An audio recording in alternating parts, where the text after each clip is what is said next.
सामाजिक विषय पढ़ाने जा रहे हैं। आपका है विषय हमारा समाज। इसमें आपका पाठ 1 है पृथ्वी का नमूना, ग्लोब।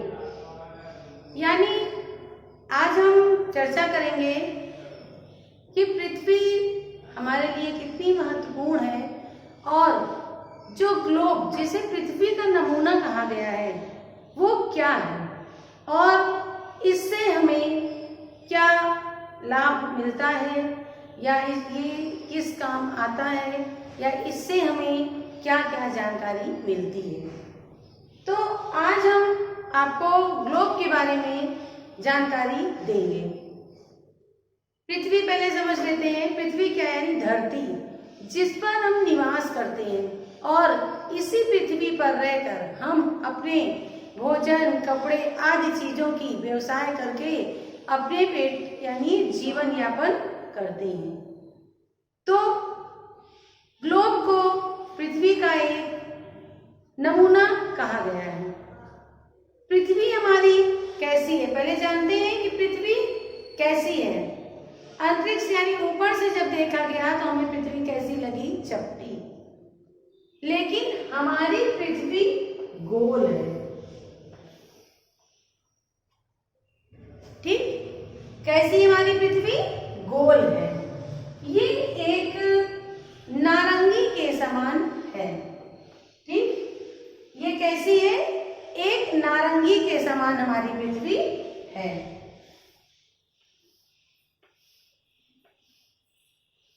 नारंगी तो आपने देखा ही होगा कि गोल होती है। ठीक, तो कहने का मतलब कि लोगों को लगता था कि हमारी पृथ्वी चपटी है, लेकिन नहीं, हमारी पृथ्वी कैसी है? गोल। एक नारंगी के समान ये गोल है। जिसे हम नारंगी को क्या कहते हैं? कलर होता है नारंगी, हम संतरा कहते हैं ना, ऑरेंज। तो उसी के समान हमारी पृथ्वी है। इस धरातल पर अनेक महाद्वीप, देश और नगर स्थित है। जैसे मैंने भी बताया ना कि हमारे रहने का जो स्थान क्या है? पृथ्वी। अगर पृथ्वी ही नहीं होगी तो हम कहाँ रहेंगे, और जब हम रहने का स्थान नहीं होगा तो हम जीवन यापन भी कैसे करेंगे। तो हमने ये जाना कि पृथ्वी हमारी गोल है और इस धरातल यानी इस धरती पर, इस पृथ्वी पर कई सारे महाद्वीप, कई सारे देश और कितने सारे नगर हैं। इस पर देखिए, महाद्वीप और देश और नगर के साथ साथ यहाँ पर मैदान, पर्वत, पठार, नदियां और महासागर भी है। यानी इस धरती पर मैदान, पर्वत, बड़े बड़े पर्वत आप देखते हैं। जब पृथ्वी है तभी तो पर्वत है, और बहुत सारे पठार हैं, ऊंचे नीचे धरातल, और बहुत सारे सागर हैं और बहुत सारे महाद्वीप हैं। यानी नदियां बहुत सारी हैं, अनेकों नदियां हमें जल देती हैं। पृथ्वी पर ही अनेक प्रकार के हमारे जीव जंतु होते हैं। जैसे जो आकाश में उड़ते हैं वो भी आकर पृथ्वी के पेड़ पर ही निवास करते हैं, धरती पर बैठ के अपने भोजन को पाते हैं, और जंगलों में धरती पर ही बड़े बड़े जानवर होते हैं, और बहुत सारे पेड़ पौधे भी हमारे कहाँ पाए जाते हैं बच्चों? धरती पर। यानी धरती सबसे बड़ा हमारा जीवन यापन का आधार है। अगर ये पृथ्वी नहीं होगी तो हम अपने जीवन को नहीं जी सकते हैं। इसलिए पृथ्वी का आकार कैसा है? बहुत विशाल है। यानी पृथ्वी का आकार कैसा है? विशाल। ठीक, विशाल मतलब क्या हुआ बच्चों? बहुत बड़ा ना। तो पृथ्वी का आकार बहुत विशाल है। आइए पृथ्वी का अध्ययन करते करते पृथ्वी का एक नमूना हम प्रयोग में लाते हैं। देखिए, जब हम आते हैं ग्लोब पर ना, ग्लोब। अब हम जब पृथ्वी का अध्ययन करते हैं, यानी पृथ्वी पर क्या क्या है कहाँ कहाँ है, किस प्रकार है, उसको पता करने के लिए हम ग्लोब का प्रयोग करते हैं। ग्लोब एक छोटा नमूना होता है, लेकिन इस छोटे नमूने से हमें बहुत सारी जानकारी मिल जाती है। इसके बाद हम मानचित्र भी बताएंगे। ग्लोब की तरह हमारा मानचित्र भी है और हम मानचित्र का भी प्रयोग करते हैं। ग्लोब में अनेक नदियों के बारे में, देशों के बारे में, नगर के बारे में, महाद्वीप के बारे में, सागर के बारे में सारी चीजें इसमें चित्रित होती हैं।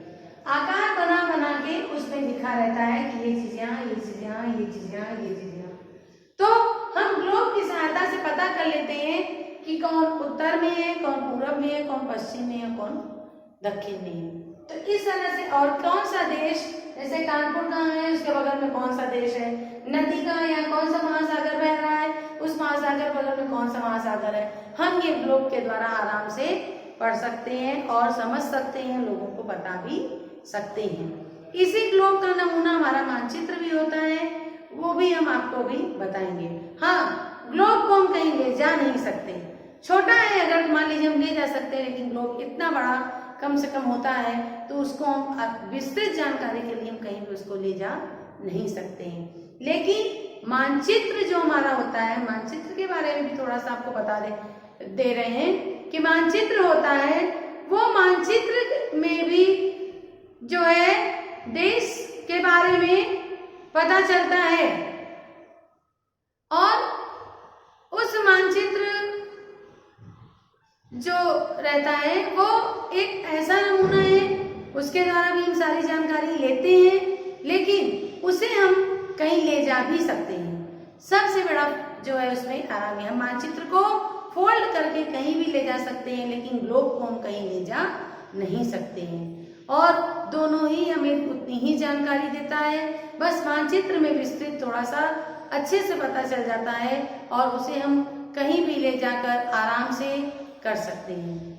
ठीक इसी तरह अब आते हैं कि ग्लोब प्लास्टिक या लकड़ी का बना होता है। ग्लोब हमारा प्लास्टिक का भी बनता है और लकड़ी का भी बनता है, और इसका आकार कैसा होता है बच्चों? गोल। अभी हमने बताया ना कि पृथ्वी का आकार गोल है, तो हमारे ग्लोब का भी आकार गोल होता है, यानी पृथ्वी हमारे पास रखी हुई है और हम इस पृथ्वी पे रहने वाले लोगों को आराम से पता कर सकते हैं। पूरी पृथ्वी तो बच्चों घूम नहीं सकते, घूम सकते हैं नहीं अगर हम पूरी पृथ्वी घूमने चलेंगे तो एक कोने पहुंचे दूसरा गायब, तीसरे पहुंचे चौथा गायब। तो सबसे बढ़िया क्या है, ग्लोब हमने उठाया और देख लिया कि कौन चीज कहाँ है, कौन देश कहाँ है, कौन नदियां और कौन शहर कहाँ पर बसा हुआ है। इसमें जो हमारा ग्लोब है, इस पर भौगोलिक आकृतियां अंकित की जाती हैं। ठीक, इस पर भौगोलिक आकृतियां अंकित की जाती हैं। अभी जैसे मैंने बताया ना कि बहुत सारे नगर, सागर, देश, ये सब चीजें हैं, तो इस ग्लोब पे चित्रित किया जाता है, कलर से उसको बनाया जाता है और कहाँ पे कौन चीज है उस आधार पे हमको आराम से पता चल जाती है। इसके जल तथा स्थल भाग को अलग अलग रंगों में दर्शाते हैं। जैसे बच्चों मान लीजिए ब्लू, इसको अधिकतर आप लोगों ने देखा होगा, ग्लोब ब्लू कलर का होता है पूरा, और इसमें जो हमारा जल का भाग है और जो हमारा थल का भाग है 70% है ना, तो 30 इधर, तो उसको अलग अलग रंगों में दर्शाया जाता है। ठीक, अलग अलग रंगों में दर्शाने से हमें पता चल जाता है कि कौन सा भाग हमारा जल का है और कौन सा भाग हमारा थल का है। ओके, अब आते हैं आगे। इसके ऊपर जो अक्ष होता है हम उसे क्या कहते हैं मालूम है? नहीं, हम उसे जो है अक्ष को देखते हैं तो कैसा होता है, एक कसा हुआ होता है, और उस अक्ष के द्वारा हम सारी चीजें आराम से देखते हैं। यह अक्ष क्यों होता है बच्चों? अक्ष इसलिए होता है कि इस पर ये पूरा कसा हुआ होता है, यानी जो अक्ष हमारा उसमें हमारा ग्लोब पूरा कसा हुआ होता है।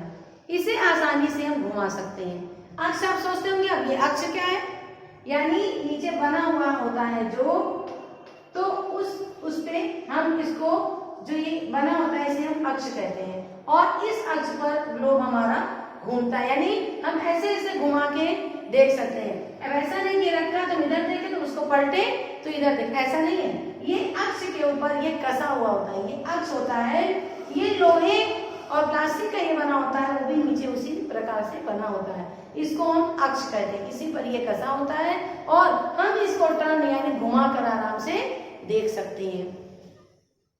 अब ग्लोब का उत्तरी अक्ष से जुड़ा बिंदु उत्तरी ध्रुव तथा दक्षिणी अक्ष से जुड़ा बिंदु दक्षिणी ध्रुव कहलाता है। देखिए यहाँ पर बच्चों अक्ष से जो हमारा ये बना हुआ है, इसमें अब हमें देखिए उत्तरी ध्रुव तथा दक्षिणी ध्रुव अक्ष से जो जुड़ा बिंदु है उसे हम क्या कहते हैं? दक्षिणी ध्रुव।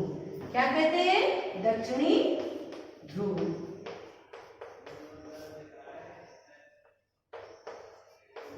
ठीक, ये आपने समझा? यानी उत्तरी ध्रुव और दक्षिणी ध्रुव से जुड़ा अक्ष हमारा क्या कहलाया? दक्षिणी ध्रुव। अब दोनों ध्रुवों के ठीक बीच में एक वृत्त होता है। दोनों हमारा जो ध्रुव है उत्तरी और दक्षिणी बताया ना, तो दोनों ध्रुव के बीच एक वृत्त होता है। ठीक, उसे हम क्या कहते हैं? क्यों बच्चों? उसे हम क्या कहते हैं? विषुवत वृत्त। ठीक, जो हमारा वृत्त जुड़ा होता है उसे हम विषुवत वृत्त कहते हैं। दिख रहा है? विषुवत वृत्त इसको हम कहते हैं।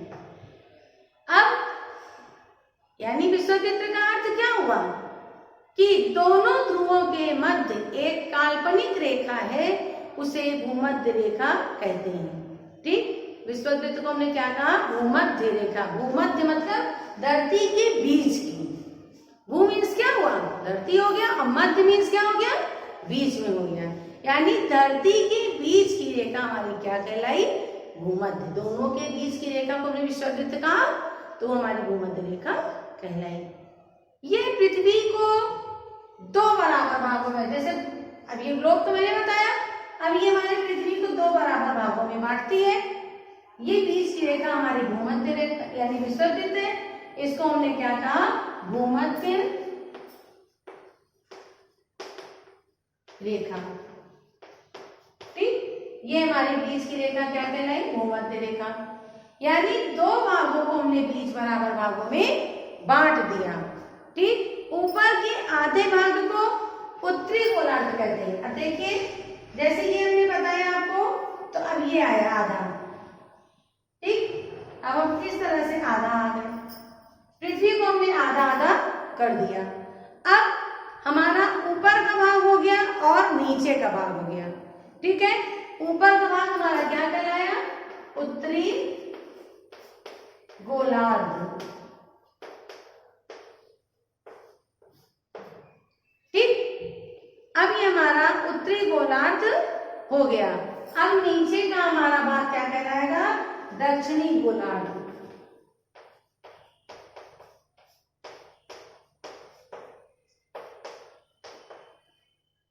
समझ में आ रहा होगा बच्चों, मुझे उम्मीद है। मैं क्लियर करने की कोशिश कर रही हूँ आपके सामने। आपको इसे जब समझेंगे पढ़ेंगे तो जरूर आपको समझ में आएगा। तो हमारा ये दो भाग हुए, यानी हमने पृथ्वी को दो भागों में बांटा। तो हमारा बीच का भाग ये क्या कहलाया? विषुवत वृत्त बना। ये क्या कहलाया? भूमध्य रेखा।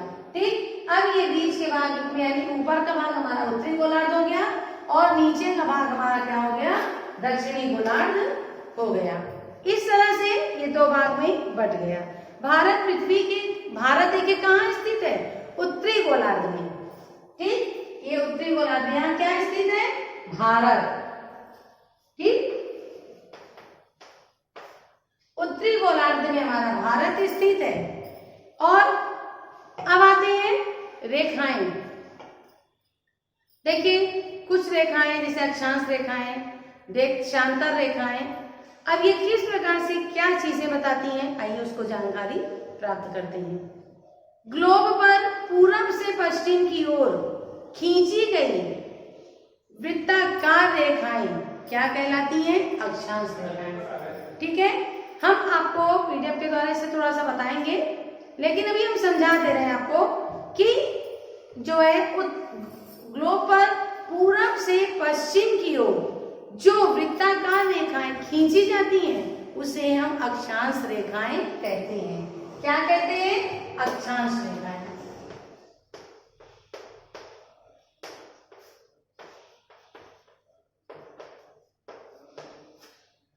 ठीक, ये हमारी अक्षांश रेखाएं कहलाई। कौन सी? जो पूरब से पश्चिम की ओर खींची गई वृत्ताकार। ठीक, अब आते हैं, ये दोनों समांतर होती हैं। ये जो है रेखाएं एक दूसरे से समांतर होती है, यानी समान होती है, बराबर की होती हैं और आपस में एक दूसरे की कभी नहीं काटती। ये बराबर होती हैं लेकिन आपस में एक दूसरे को कभी भी नहीं काटती हैं और विषुवत रेखा अक्षांशों की मध्य रेखा है। ठीक है बच्चों, विषुवत रेखा अक्षांश की मध्य रेखा है और ग्लोब पर सबसे बड़ा वृत्त होता है। ये जो है ग्लोब पर सबसे बड़ा वृत्त होता है। विषुवत रेखा को 0 डिग्री माना गया है। ठीक है, ये इसे 0 डिग्री माना गया है। ध्रुवों की ओर बढ़ने पर ये छोटे होते चले जाते हैं। जब ध्रुव की तरफ, आकाश में ध्रुव होते हैं ना, तो ध्रुव की तरफ जब बढ़ते हैं तो कैसे होते जाते हैं? छोटे होते जाते हैं। मान लीजिए जैसे उदाहरण आपको बताते हैं, मान लीजिए ध्रुव की तरफ बढ़ रहा है, पहले इतना बड़ा था, फिर इतना बड़ा हुआ, फिर इतना बड़ा हुआ, फिर इतना बड़ा हुआ, फिर ऐसे हुआ, फिर ऐसे हुआ, फिर ऐसे हुआ और ऐसे हुआ, यानी छोटा हो जाता है। जब आप पास में कोई चीज जैसे ऊपर आकाश में जाती है ना और हम ऐसे देखते हैं तो जब तक पास में रहती है वो हमें थोड़ी सी बड़ी सी दिखती है, लेकिन जैसे जैसे जैसे हमको दूर जाती है वो बहुत से छोटे सूक्ष्म रूप में एकदम हो जाती है। हम इसे दूरबीन की सहायता से देखते हैं या लेंस लगाकर उसको हम देखते हैं। अब आते हैं कि और ध्रुवों पे ये अंश शून्य मात्र हो जाते हैं। जैसे उन्हें बताया ना, शून्य हो गए, ये शून्य मात्र हो जाते हैं। अब आते हैं देशांतर रेखाएं। ठीक, देशांतर रेखाएं उत्तरी ध्रुव से दक्षिणी ध्रुव तक अर्धवृत्ताकार देशांतर को हम कौन सी रेखा कहते हैं? देशांतर रेखाएं। यानी उत्तरी ध्रुव से दक्षिणी ध्रुव की तरफ अर्ध मतलब आधी, ठीक, वृत्ताकार रेखाओं को हम देशांतर रेखाएं कहते हैं। इसकी लंबाई समान होती है, यानी सभी रेखा की लंबाई कैसी होती है बच्चों? समान होती है और उत्तरी से दक्षिणी ध्रुवों पर ये आपस में मिलती हैं। उत्तरी ध्रुव से दक्षिणी ध्रुवों की तरफ ये आपस में मिलती हैं और इनकी कुल संख्या कितनी होती है? 360। ठीक है, कितनी होती है? 360 संख्या होती है। किसकी? देशांतर रेखाएं में जो रेखाएं होती हैं। अब आते हैं, ये रेखा गुजरती कहां से है? ग्रीनविच। ग्रीनविच क्या है? लंदन। ठीक है,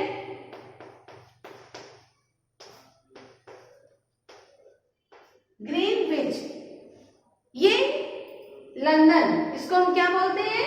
लंदन।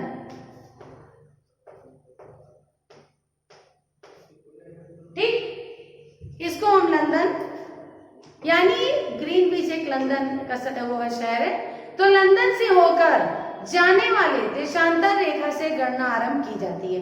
यानी ग्रीनविच से जो है होकर जो रेखा, मतलब ग्रीनविच से होकर जब गुजरते हैं तो वहां से देशांतर रेखा की हम गणना यानी गिनती, उसकी जानकारी प्राप्त करते हैं। वहीं से इसकी गणना आरंभ हो जाती है, इसलिए इसे ग्रीनविच रेखा भी कहते हैं।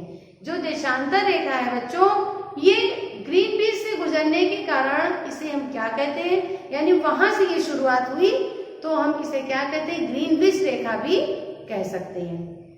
इसे 0 डिग्री देशांतर रेखा माना जाता है। ग्रीनविच रेखा से 180 डिग्री देशांतर पूर्व में तथा 180 डिग्री देशांतर पश्चिम में होती है। ठीक है, अब आते हैं ग्लोब पर अक्षांश तथा देशांतर रेखाएं। एक दूसरे को काटती हैं। जो ग्लोब पर है ये अक्षांश और देशांतर रेखाएं दोनों एक दूसरे को काटती हैं और एक जाल सा बनाती हैं ना। दोनों एक दूसरे को, यानी अक्षांश हुई है, दोनों एक दूसरे को जैसे ये काटी और एक जाल सा इसमें बनने लगा। ठीक, एक जाल सा ये बना। काटते काटते कैसे होता है, अब जैसे इधर से काटी, फिर ऐसे काटी, फिर ऐसे काटी, फिर ऐसे काटी, फिर ऐसे काटी। ठीक, यानी ऐसे काटते काटते क्या हो गया, हमारा जाल सा बन गया। ठीक है बच्चों, अब ये जाल बनाती है। इस जाल को हम क्या कहते हैं, ग्रिड। इस जाल को हम क्या कहते हैं, ग्रिड। ठीक, तो ये दोनों रेखाएं जब आपस में काटती हैं, जाल बनाती है, उसे हम ग्रिड कहते हैं। ग्रिड किसी भी स्थान की स्थिति जानने में हमारी सहायता करता है। कहते नहीं कि जब ऐसे ऐसे आप निशान बनाते हैं ये, तो हमें जानकारी चाहिए, यहाँ है तो यहाँ है तो यहाँ है तो ये, ऐसे हमें ये रेखा जानकारी देती है। फिर जैसे हम एक उदाहरण आपको बताते हैं कि दिल्ली की स्थिति अगर हम जानना चाहते हैं तो यह 29 डिग्री उत्तरी अक्षांश और 77 डिग्री पूर्वी देशांत रेखाओं के कटाव बिंदु पर स्थित है। दिल्ली हमारी कहाँ स्थित है, 29 डिग्री उत्तरी अक्षांश और 70 डिग्री पूर्वी देशांतर रेखाओं के कटाव बिंदु पर स्थित है। और ग्लोब पर दिल्ली 29 डिग्री उत्तर तथा 70 डिग्री पूर्व में है। अब आते हैं बच्चों समय क्षेत्र। हम हमेशा देखते हैं कि सूर्य किधर से उगता है और किधर जाता है। ये आपको सभी को मालूम है कि सूर्य हमारा पूरब में उगता है और पश्चिम में जाता है। लेकिन वास्तव में सूर्य ना तो कभी उदय होता है और ना कभी छिपता है। हम केवल सूर्योदय और सूर्य अस्त का जो है अनुभव करते हैं। सूर्य जिस जगह पर होता है, यानी हम यह बताना चाहते हैं कि सूर्य जिस जगह पे होता है वो वहीं रहता है। वो अपने समय पे ही उग जाता है और अपने समय पे ही अस्त हो जाता है। हमको इसका एहसास होता है। क्यों? अब क्यों होता है ये हम आपको बताने जा रहे हैं कि पृथ्वी अपनी दूरी पर 24 घंटे में एक बार घूमती है ना। पृथ्वी हमारी 24 घंटे में, कितने घंटे में, 24 घंटे।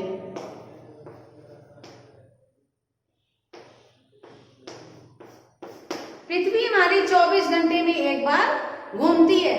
तो जब वो घूमती है तो सूर्योदय हो जाता है, जब घूमती है तो वो अस्त हो जाता है। यानी हमें सिर्फ उसका अनुभव होता है, वो अपनी ही जगह पर होता है। इस तरह से पृथ्वी पश्चिम से पूरब की ओर घूमती है और पूर्वी भागों में पश्चिमी भागों की अपेक्षा सूर्योदय पहले होता है। जब पश्चिम की तरफ जाती है तो पूर्वी भागों में यानी पूरब में सूर्य हमारा उदय हो जाता है और जब घूमती है तो वहां अस्त हो जाता है। ये 24 घंटे में अपनी जो है दूरी पर केवल एक बार घूमती है। कितनी बार घूमती है बच्चों? एक बार घूमती है। अर्थात 24 घंटे में यह 360 घूमती है ना। कितनी बार? 360। और एक चक्र में 360 डिग्री होती है। इसका अर्थ क्या है कि एक घंटे में 15, यही अर्थ निकला ना। तो इस तरह से हम इसके बारे में जाने। अब देखिए हम आपको बता रहे हैं कि देशांतर पर यानी 15 डिग्री जो है स्थानीय समय में एक घंटे में का परिवर्तन या प्रत्येक एक देशांतर पर 4 मिनट का परिवर्तन आ जाता है। दिन के 24 घंटे के आधार पर पृथ्वी को 24 समय क्षेत्रों में बांटा गया है। एक घंटे का एक समय देखिए यहाँ पर रखा गया है, तभी तो 24 घंटे और 24 समय क्षेत्रों में इसे बांटा गया। और प्रत्येक समय क्षेत्र के स्थानीय समय में एक घंटे का अंतर, जैसे मैंने बताया ना कि 24 घंटे और 24 समय 1 घंटे, तो इसको जो है 1 घंटे का अंतर बताया गया है। और प्रधान मध्याह्न रेखा के समय को ग्रीनविच समय भी कहा जाता है। मध्याह्न मतलब बच्चों आपने समझा ना, बीच का समझा? तो इस तरह से आपको हमने आज ये बताया। अब इसका समय हम जो ग्रीनविच का समय सापेक्ष निर्धारित हम देश के मानक पर करते हैं। ग्लोब पर किसी स्थान की स्थिति जानना, अक्षांश तथा देशांतर रेखाओं की सहायता से ग्लोब या मानचित्र पर पृथ्वी के किसी भी जो है स्थान की हम जानकारी ले सकते हैं। बच्चों, हमने आज आपको लेसन 1 हमारा समाज में बताया और पृथ्वी के बारे में बताया, रेखाओं के बारे में, और ग्लोब हमारी किस तरह से मदद करता है। ये पृथ्वी का एक छोटा सा नमूना है। हम पृथ्वी पर हर जगह घूम के पता नहीं कर सकते, तो हम ग्लोब के सहारे से हर चीजें पता कर सकते हैं। अब आपको वीडियो देखनी है और समझनी है, और इसे सुनकर आपको इसकी जो पॉइंट, जो चीजें हमने बताई, आपको जो समझ में आता है वो आपको अपनी CW की कॉपी में आज की डेट डालकर लिखना है। अपनी मुख्य बिंदु को आपको लिखना है कि क्या आपको समझ में आया। दूसरी चीज, आपको बुक पढ़नी है और देशांतर और अक्षांश रेखाएं में क्या अंतर है ये आपको बताना है। हम होमवर्क आपको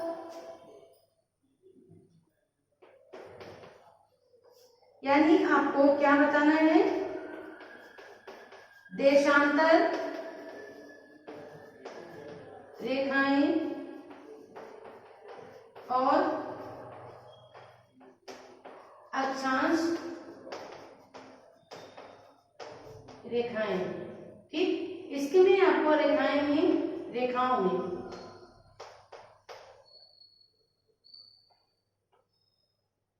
रेखाओं में अंतर,